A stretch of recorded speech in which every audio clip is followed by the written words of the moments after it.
چیزیں آپ لوگوں کو واپس بھی جانا ہے کہ کہتے تھے بھائی تقریب جو ہے جلدی جلسہ ختم کریں گے. اگلی 4 چیزیں ہیں. فرماتے ہیں وَأَطَاعَ الرَّجُلُ زَوْجَتَهُ وَعَقَّ أُمَّهُ وَبَرَّ صَدِيقَهُ وَجَفَا أَبَاهُ. 4 چیزیں. اور جب زمانہ ایسا آ جائے کہ میری امت کے لوگ اپنی بیویوں کو تو سینے سے لگانے لگے اور اپنی ماں کو جس نے جنم دیا ہے اسے ٹوکر مارتے ہیں. پھر فرماتے ہیں وہ بڑا صدیقہ ہوں جفا ابا. اور اپنے دوست کے ساتھ تو اچھا معاملہ کیا کریں اور اپنے باپ کے اوپر ظلم کریں. اس کا مطلب ہے کہ جب میری امت یہ کرنے لگے گی رحمت کے دروازے میرے پاس.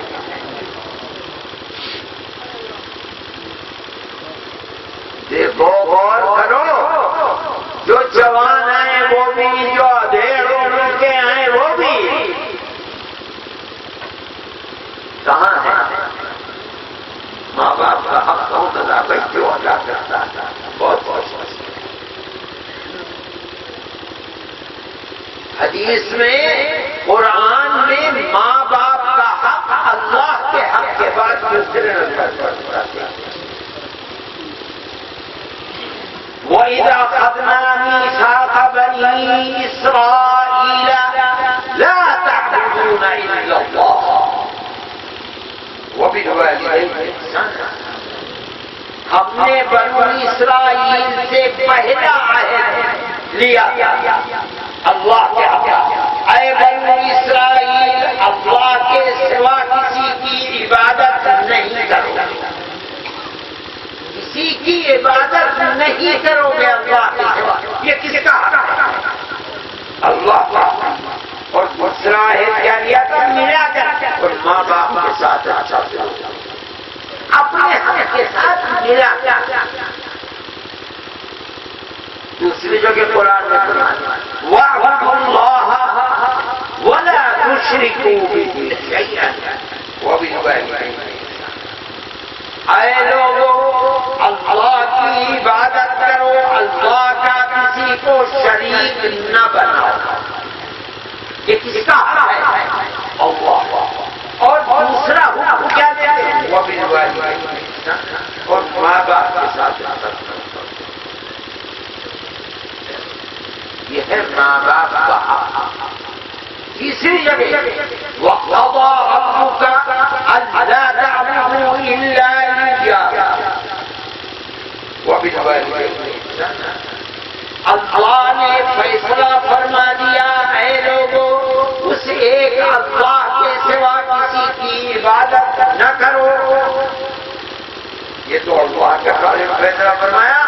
اور دوسرا فیصلہ کیا؟ وہ بھی ماں باپ کے ساتھ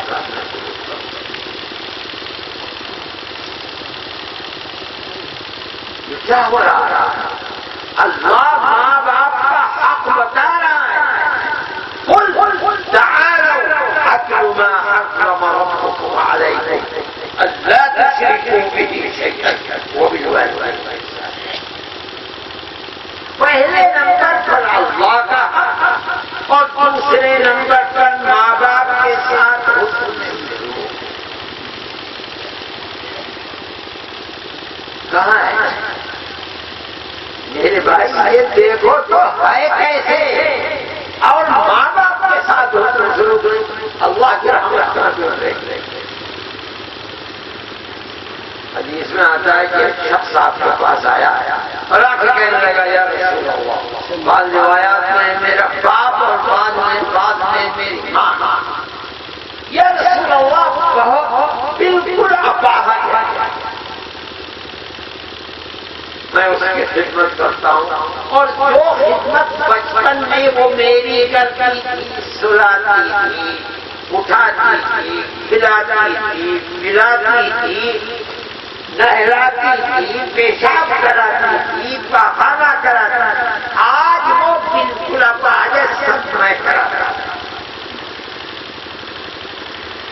یا رسول اللہ، وہ جو بچپن میں اس نے میری خدمت کی تھی، اب میں اس کی خدمت کر رہا ہوں، کیا اس کا قرض ادا ہو جائے گا؟ اس وقت اس نے میری خدمت کی تھی، اب میں اس کی خدمت کر رہا ہوں۔ فرمایا نہیں ادا ہوگا، وہ تیری خدمت کرتی تھی اور اللہ سے دعا کرتی تھی، اے اللہ میرے بچے کو عزت دے، دولت دے، پیسہ دے، اولاد دے، چین دے، سکون دے، بڑی لمبی زندگی دے۔ اگر اس کے بس میں ہوتا کہ اپنی زندگی کاٹ کر تجھے دے دے، گر گیا اور تو اس کی خدمت کر رہا ہے اور اللہ سے دعا کرتا ہے اللہ ایمان کے ساتھ اس کی مشکل آسان کرنا۔ تو دیکھ تو تیرے دل میں کیا جذبہ ہے، وہ حکومت کرتی کہ اس کے دل میں کیا جذبہ ہے، کہیں پورا ہوتا ہے۔ میرے بھائی، جس کے سر پر ماں باپ یا دونوں میں سے کسی ایک کا سایہ آیا، خدا کی بہت بڑی نعمت اس کو ملی ہے۔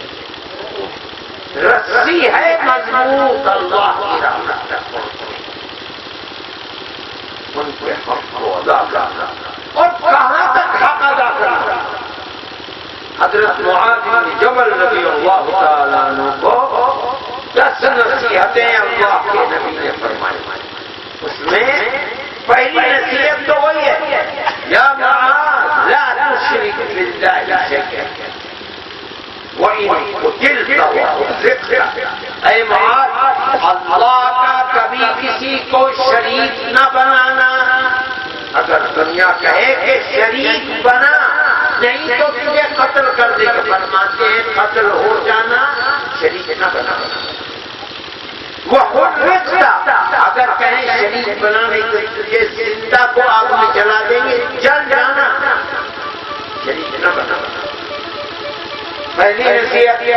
دوسری نصیحت فرماتے ہیں لا تعقن والديك وإن أمراك أن تخرج من أهلك ومالك،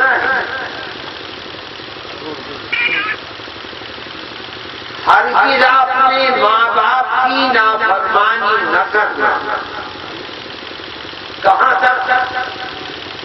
وَإِنْ أَمَرَاكَ أَن تَخْرُجَ مِنْ أَهْلِكَ وَمَالِكَ، اگر تم نے گھر بنایا، لاکھ کا، 10 لاکھ کا، 50 لاکھ کا، کروڑ کا، 10 کروڑ، اور اس گھر کو بسا دیا، ہر چیز سے مزین آراستہ کر دیا، اہل عیال اپنے بیوی بچوں کو لا کے آباد کر دیا۔ اللہ کا نبی فرماتا ہے اگر ماں باپ کھڑے ہو کر کہیں کہ بنا بنایا بسا بسایا گھر چھوڑ کے باہر نکل کر باہر کھڑے ہو جانا، مگر نہ بنانا۔ کہاں ہے مسلمان؟ ارے خدا کی رحمت کے دروازے بند ہیں، ایسے ہی تھوڑا ہی۔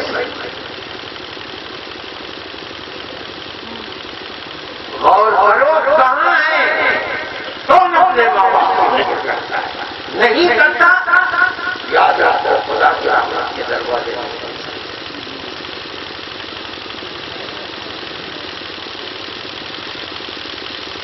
یہ ہو گئی 7 چیزیں۔ آگے وَأُكْرِمَ الرَّجُلُ مَخَافَةَ شَرِّهِ، دیکھو ماں باپ کے ساتھ حسن سلوک دنیا کی مصیبتوں سے بھی بچاتا ہے، اور قیامت کے دن کو تو خدا کی رحمت ہی رحمت ہے۔ ایک حدیث میں آتی ہے ایک تفسیر کہ 3 آدمی کہیں جا رہے تھے، بارش اور طوفان آیا، کوئی پہاڑ تھا اس کے پار میں جا کے چھپ گئے، بارش برس رہی تھی، اوپر سے کوئی پتھر روک گیا اور وہ آگ کے دروازے کو بند کر دیا۔ خبر بن گیا بات اتنا بڑا پتھر بیٹھا ہے. اسی کی سمجھ میں آئی. یہ نے کہا بھائی ہر ایک آدمی جو اس نے زندگی میں سب سے بہترین عمل کیا اس عمل کو اللہ کے حضور میں پیش کرو اور دعا کرو کہ اے اللہ ہمیں اس مصیبت سے بچا. دو نے تو اپنی اپنی دعا کی. ایک نے کہا کہ اے اللہ